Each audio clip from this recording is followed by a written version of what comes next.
Bonjour à vous tous. Je vais partager avec vous un songe que j'ai fait la dernière nuit que j'ai passée en France. Parce que c'est important de partager ce songe. J'ai eu différents songes et différentes visions ces derniers temps. Et donc, je crois que ça peut bénéficier à tout le monde. La dernière nuit que j'ai passée ici avant de partir pour la République centrafricaine, j'ai vu un sorcier qui était suspendu à l'horizontale comme ça. Il était tenu par un lien et, euh, et il avait une relation sexuelle avec un animal. Et pendant ce temps-là, pendant qu'il avait cette relation sexuelle avec cet animal, mon épouse était dans la cuisine et moi j'ai vu qu'avec le sperme de cette relation sexuelle, il préparait un breuvage. Quand j'ai vu ça, je me suis détourné, je suis parti. Et puis je suis revenu sur mes pas. Et à ce moment-là, mon épouse sortait de la cuisine. Et le sorcier lui tendait le breuvage qu'il avait préparé. Et moi je lui ai dit non, ne bois pas ce breuvage. C'est un breuvage souillé. Et puis voilà, je me suis réveillé le matin. J'ai partagé ce songe avec ma femme. Et j'ai mis quelques détails sur internet, sur Facebook. Il y en a qui ont donné leurs commentaires, mais j'ai pas mis le songe en entier parce que je voulais avoir l'interprétation de manière certaine. Et au début, quand je me suis réveillé le matin, j'ai cru que ça avait un rapport direct avec mon épouse. Mais petit à petit, au travers de ma femme, au travers des commentaires, et puis moi-même, le Saint-Esprit a commencé à me parler. Et le Seigneur m'a dit, non, l'épouse que tu as vue dans la cuisine, c'est pas ta femme, c'est mon épouse, c'est l'Église.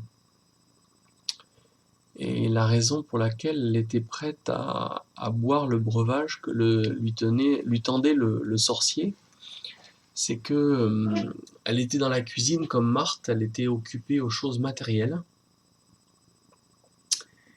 Et elle n'avait pas choisi la bonne part comme Marie d'être assise au pied du Seigneur. Ça, c'est le Seigneur qui m'a montré ça et qui m'a dit ça. Et donc, en fait, l'Église était tellement accaparée aux choses matérielles qu'elle elle ne pouvait pas écouter la voix du Seigneur parce qu'elle n'était pas assise au pied du Seigneur comme Marie. Et au début, je croyais que ce sorcier-là, c'était un sorcier qu'on pouvait parfaitement identifier parce que moi-même, je l'ai identifié de manière parfaite. J'ai vu exactement que c'était un sorcier. Il avait toute l'apparence d'un sorcier. Et le Seigneur m'a dit, évidemment, moi je croyais je me disais, mais comment ça se fait elle voulait boire ce breuvage alors que moi j'ai vu que c'était un sorcier. Et le Seigneur m'a dit, mais le sorcier que tu as vu, c'est pas un sorcier qu'on peut parfaitement identifier sur dans un endroit comme ça, et on peut voir vraiment que c'est un sorcier. Le Seigneur m'a dit, ce sont des ouvriers du diable déguisés en apôtres de Christ. Et il m'a donné ce passage où Paul parle dans 2 Corinthiens 11, versets 13 à 15, où il dit « des ouvriers trompeurs déguisés en apôtres de Christ ».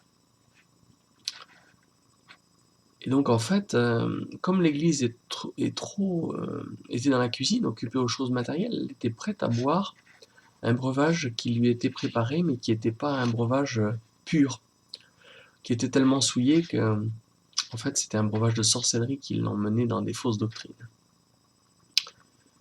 Et donc, il m'a donné aussi ce passage de 2 Corinthiens 11, verset 26, où Paul dit: j'ai été en danger dans les mers, en danger parmi les bêtes sauvages, et ainsi de suite. Et il termine en disant: en danger parmi les faux frères.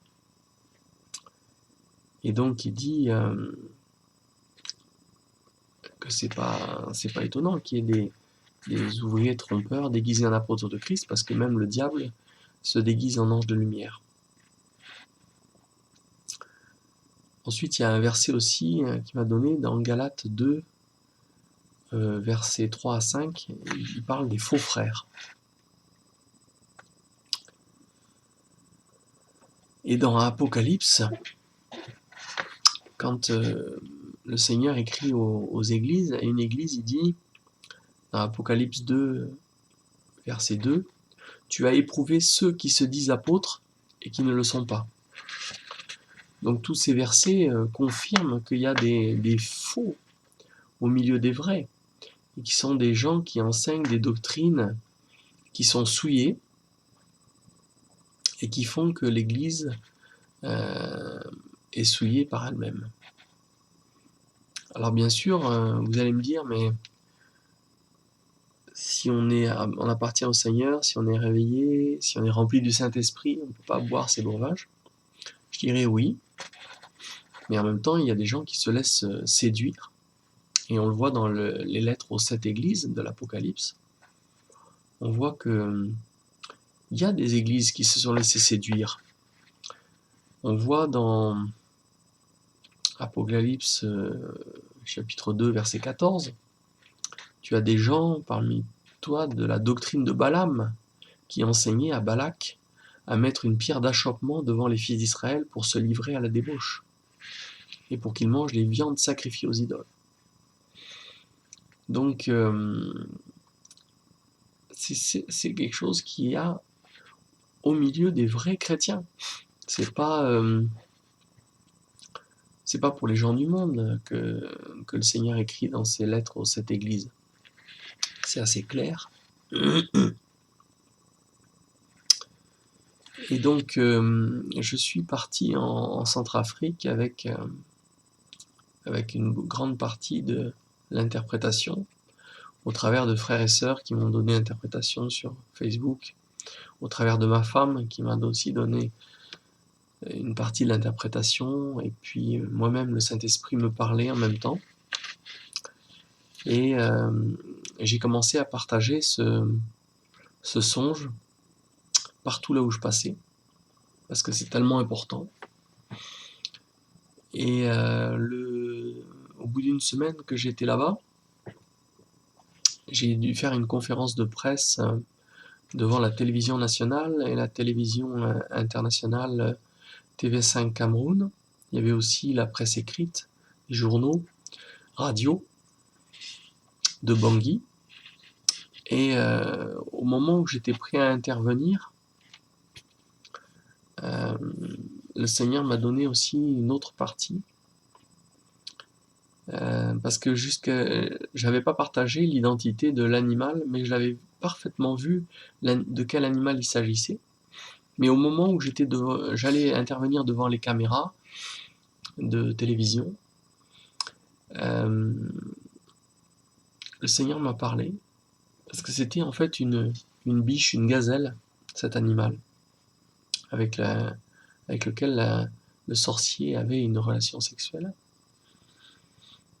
Et instantanément, le Saint-Esprit m'a rappelé de ce passage du Cantique des Cantiques où il est parlé de l'Église comme une biche des amours, une gazelle pleine de grâce.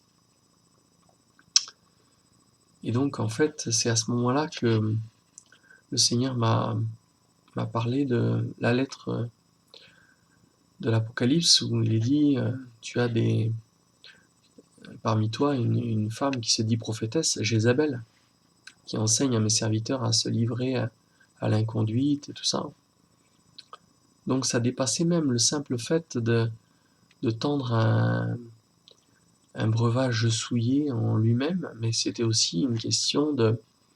Et donc ces breuvages, ça représente les fausses doctrines qui polluent les chrétiens et qui les entraînent dans des fausses croyances, du style de la doctrine de la prospérité, ou bien qu'on ne peut pas perdre son salut, des tas de fausses doctrines qui courent un peu partout.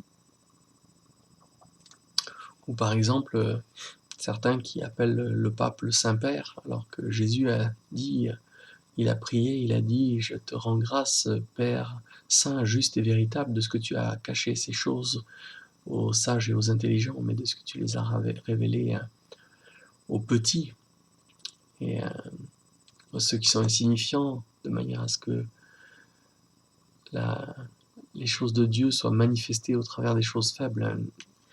Donc en fait, il y a ces doctrines-là qui font que les gens appellent, les catholiques appellent le pape le Saint-Père.